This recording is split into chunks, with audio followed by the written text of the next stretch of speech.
Ces passeurs libyens sont des hommes méchants, des hommes cruels, je dirais, des hommes sans cœur. Ils crient sur les gens, les volent, et les frappent quand ils veulent.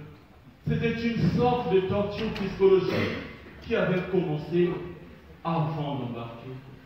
Je dois vous le dire une chose, mesdames et messieurs. Il y a de cela plus de 6 mois qu'il a versé une somme de 1500 $ à un pasteur libyen pour pouvoir traverser la mer Méditerranée. Il avait été forcé avant tout d'attendre durant tout un mois dans le désert, dans un corps de fortune, là où les trafiquants de migrants rassemblaient tous les migrants désireux de tenter leur chance, tout en formant certains parmi d'entre eux à la navigation, afin d'assurer eux-mêmes leur traversée. Ce bateau était composé de Sud-Sahéliens. Il y avait des Syriens et des Égyptiens. Oh, comme par malheur, au cours du trajet, mesdames et messieurs, il y a eu 2 Syriens qui ont trouvé la mort par asphyxie, parce qu'ils n'arrivaient pas à supporter les émanations du moteur. C'était tout un bocal, je vous le dis, qui est très difficile à vous expliquer. Dans ce bateau, personne ne pouvait se mettre debout ni bouger. Dès que quelqu'un osait le faire, le bateau menaçait de chavirer. Il y avait partout des hurlements des enfants et des femmes désespérés par les flots de mer et des vents violents. Peu après avoir quitté les côtes libyennes, par malheur, comme on le dit souvent, le malheur ne vient jamais seul. Le bateau est tombé en panne et la cargaison s'est vue dériver durant 2 heures du temps à la grande panique des passagers. Dieu merci, on le dit souvent sous d'autres cieux, que Dieu ne dort pas, il ne somnole non plus. Dans ce bateau se trouvaient 2 Égyptiens qui étaient des mécaniciens. Ils ont pu, grâce à Dieu, arranger le moteur et ils ont suivi le trajet initial durant 10 heures du temps.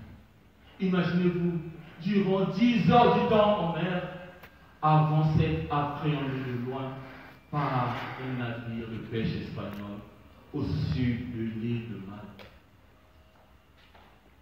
Monsieur le président du jury, mesdames et messieurs membres du jury, ma plaidoirie de ce jour consiste à vous faire voyager dans cet univers de milliers de migrants politiques et économiques qui quittent leur pays avec l'espoir de trouver une vie meilleure en Europe.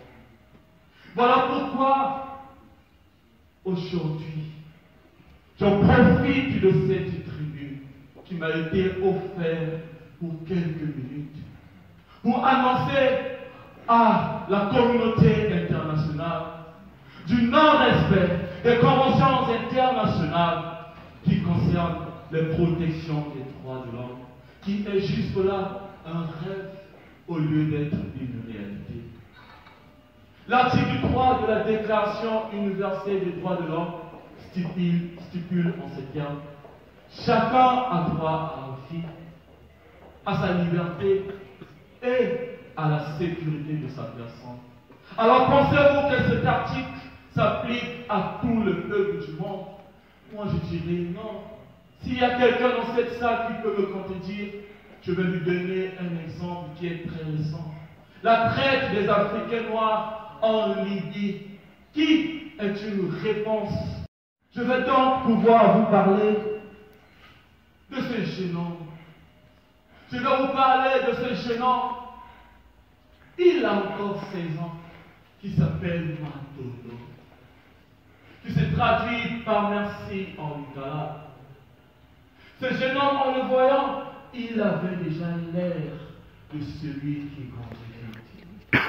Originaire de la République démocratique du Congo, grandi dans la province du Sud Kivu, voisine du Rwanda, du Burundi et de la Tanzanie. Il a parcouru en l'espace de 3 mois une distance de 4000 km en passant par 3 pays avant d'arriver en Libye. C'était un périple, un calvaire que jusque-là je n'arrive pas à vous expliquer cette souffrance. Ce jeune homme mineur qu'il est, il a quitté son pays. Grâce au pécule, environ $2000 qu'il avait hérité de son défunt père, qui a trouvé la mort lors d'un éboulement de sable dans une mine de coltan en novembre 2016. Mesdames et messieurs, je vous demande de me croire. Le président du jury, mesdames et messieurs membres du jury, je vous demande de me croire. Oui, croyez-moi, si je me mets devant vous aujourd'hui en train de plaider la cause de ces milliers de migrants qui meurent chaque jour dans la mer Méditerranée, particulièrement la cause de ce jeune homme Matondo, parce que j'en sais quelque chose. Oui, je vous le dis, je sais quelque chose. Voilà pourquoi je vous demande de me croire. Originaire du Congo-Brazzaville que moi je suis, nous partageons depuis les siècles un même peuple, une même culture et les mêmes coutumes. Ce qui fait du Congo-Brazzaville et Kinshasa les capitales les plus proches du monde, séparées par une frontière naturelle qui est le fleuve Congo. Mesdames et messieurs, monsieur le président du jury, mesdames et messieurs les membres du jury, aujourd'hui, je suis en train de plaider la cause de ce jeune homme mineur au nom de Matondo. Qu'est-ce qu'il a fait pour mériter tout ce calvaire? Orphelin de père et de mère qu'il est, il décide alors de quitter son pays qu'il aime beaucoup pour aller en Europe. Car pour lui, il se disait, l'Europe est une terre de toutes possibilités et de toute réussite. En passant par le Centrafrique, le Tchad, le Niger, jusqu'à ce qu'il parvienne jusqu'à Gadez, la grande ville qui ouvre ses portes au grand désert de Libye. Imaginez cette souffrance. Dans ce désert, dans ce paysage est rempli infiniment du sable et des rocades, où les températures s'élèvent au-delà de 40 degrés Celsius. En passant à l'aide d'un pick-up, il arrive à voir avec ses petits yeux innocents, ses yeux de mineur, des corps sans vie des migrants abandonnés par les passeurs. Monsieur le président du jury, mesdames et messieurs membres du jury, j'ai mal quand je le dis. Je suis en train de souffrir au fond de mon âme quand je suis en train de vous expliquer cette situation.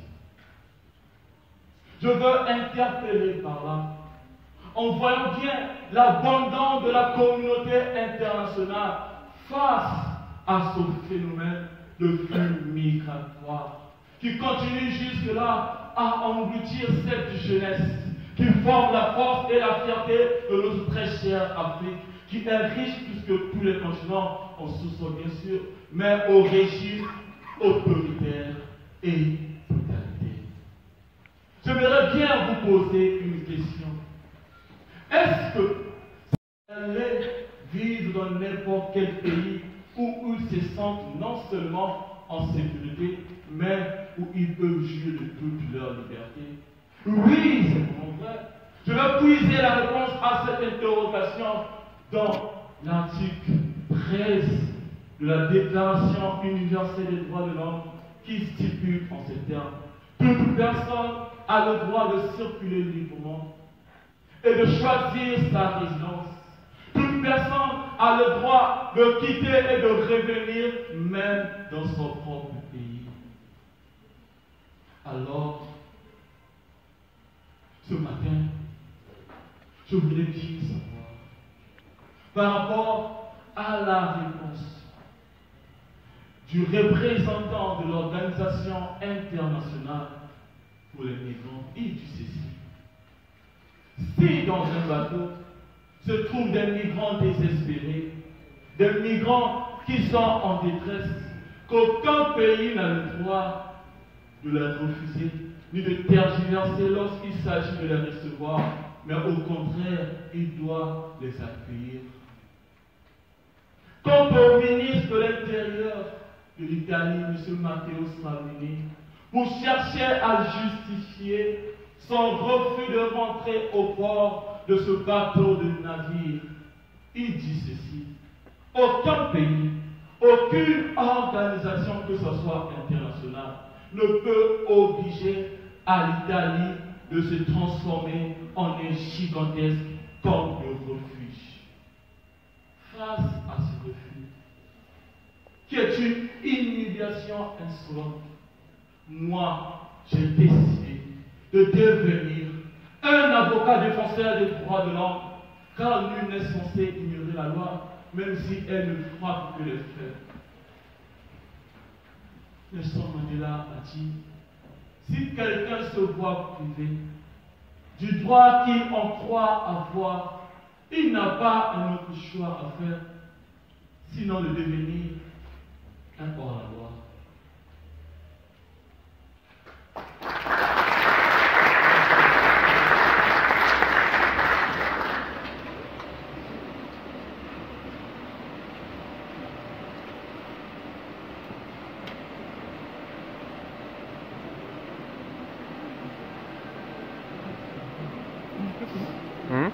Si, il a fini. C'est impossible. Prends d'abord la photo chez toi. Prends la photo. Si on la vidéo, tu prends la photo. Rapidement, chez moi, c'est sombre la photo. Ça ne fait rien. Il Il va photo écrire comme ça. ça sera clair à chaque fois.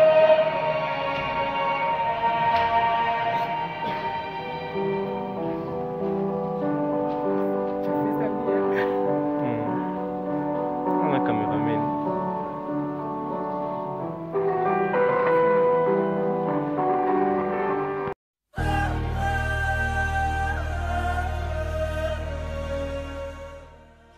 Je suis M. Nzei Chardin-Divin, d'origine congolaise. Je me suis inscrit en master privé comparé à l'université Ibn Sor d'Agadir. Et voilà, je pense que par rapport à... Bonjour Monsieur Divin. Bonjour. Donc, quelles sont vos impressions suite à votre prestation? Bon, suite à ma prestation, j'ai des impressions qui ne peuvent qu'être que bonnes. Et par rapport à ce que j'avais prévu, à mes attentes, je les ai vus, malgré la foule, malgré les caméras, un peu stressé, mais j'ai pu quand même sauter le cap et j'ai réussi mon pari. Ça a été bien. Pouvez-vous nous en dire plus sur votre sujet et surtout pourquoi vous avez choisi cette thématique? Déjà, le sujet en général, je vais parler sur le droit des migrants. Alors, sur le droit des migrants, chacun de nous devait choisir un sous-thème. Et mon sous-thème, je l'ai intitulé « Vaut mieux mourir en mer que de retourner en Libye ». C'était ça mon sous-thème. Donc, j'ai développé dans ce sens parce que, en voyant la traite des Africains noirs en Libye, je n'étais pas d'accord en tant qu'être humain. Qu'au XXIe siècle, il y a encore des pratiques d'esclavage. Voilà pourquoi j'ai parlé de la protection des droits de l'homme qui est bafouée aux yeux de la communauté internationale, ce qui ne m'a pas plu et j'étais obligé de le dénoncer. C'est ce que j'ai fait. On vous remercie, M. Diva, et on vous souhaite bon courage pour ce qui suit. Merci beaucoup.